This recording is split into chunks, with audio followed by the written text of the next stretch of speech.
Sherlock Holmes is no stranger to adaptations. He has appeared in books, movies, TV shows and even stage productions.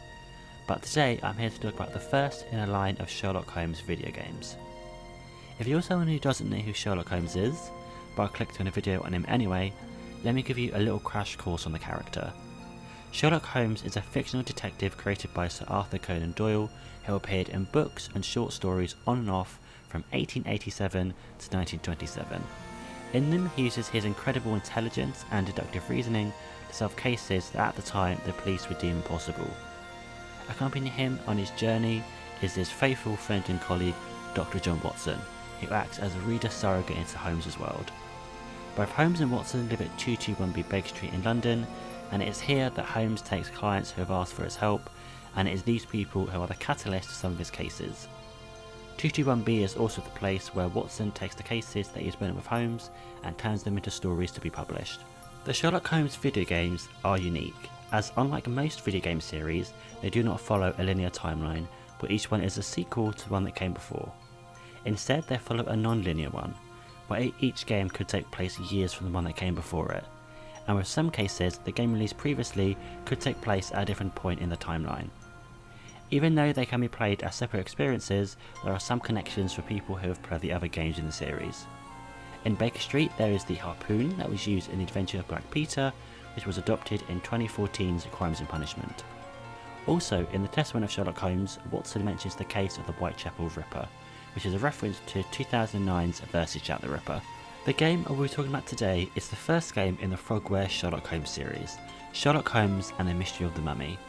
And as it was the first Sherlock Holmes game made, it has no connections to the other games in the series. Before I carry on, I just want to say that if after this video you want to go and try this game for yourself, I urge you to play the Nintendo DS port, not the Steam version. As with the Steam version, there is a bug that causes the mouse to not work correctly, and as a result it would impact your enjoyment of the game. With that being said, I am using the PC footage for this game, as it looks better than the DS version. The Mystery of the Mummy, as I will be calling it for the rest of the video, was released in 2002 in Europe and 2003 in North America for PC. The game was developed by the Ukrainian studio Frogwares and was published by Bonadu, the adventure company, and Frogwares.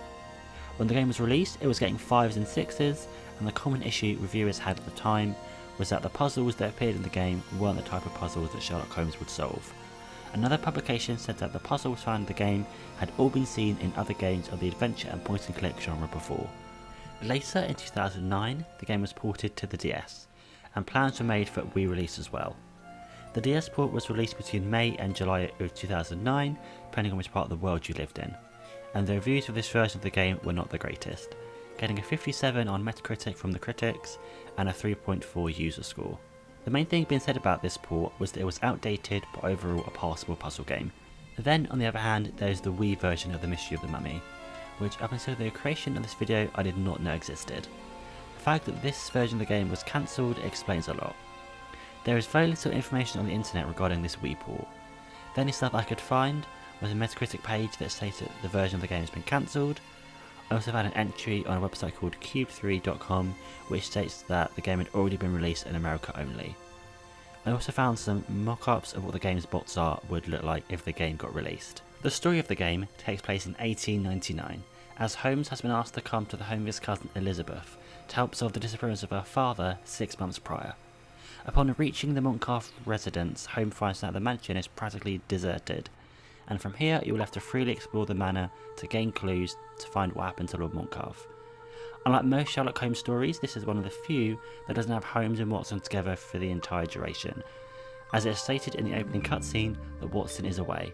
He does not appear until the final cutscene of the game, where Holmes explains to him, the police and the player what happened to Lord Montcalf. The story of this game is on the basic side, and is not the most in-depth, which works well, especially because this game is quite short, as it only took me a little under 3 hours to finish. I don't think that the plot of this game is terrible, but I don't love it either, and I'm pleased to say that from here on out the rest of the games in the series have much better narratives than this one. One of the things that I liked about the plot was they were so basic. As with other games, some of their stories have so many subplots and random plot threads that at times it can seem that the game has almost lost sight of what its overall narrative was, and instead focuses a chunk of the game's runtime on these subplots. Alongside this, there are only a handful of characters in the game, and some of them are hardly there to begin with, like Elizabeth Montcalf, who only appears in the final cutscene of the game, and the titular mummy itself, which you would think would appear quite a bit considering that the game is named after them. This is not the case, as the mummy only appears a very small number of times, and the times that they do come on screen, they have very little to do. The first time we see them, Holmes has just entered a storage room, and interacting with a mirror triggers a cutscene that introduces the mummy. All the mummy does is enter through the doors Holmes just came through, stand there, and then exit again, and that is the first time that I see the quote-unquote villain of the game. The gameplay and the mystery of the mummy is, like most things in the game, rather basic, as the game is a first-person point-and-click puzzle adventure game. As you explore the manor, you have to solve puzzles to progress further into the manor and gather clues to help Holmes solve the mystery. To solve the game's puzzles, you need to gather objects that will help you solve the current puzzle. An example of this would be early on, where you need to gather seals to open a door. Unlike most puzzle games, this game does not hold your hand at any point, as from the moment you step foot in the manor, it is up to you to find where you need to go and what you need to do. So much so that in the instruction manual of the DS game, they tell you what you need to do to start an investigation. I have mixed feelings on this, as for the most part the games I play hold your hand maybe a little too much, and from going of one of those games to this was a big shock. But after a while I found it rewarding knowing that I solved a puzzle without the game spelling it out to me.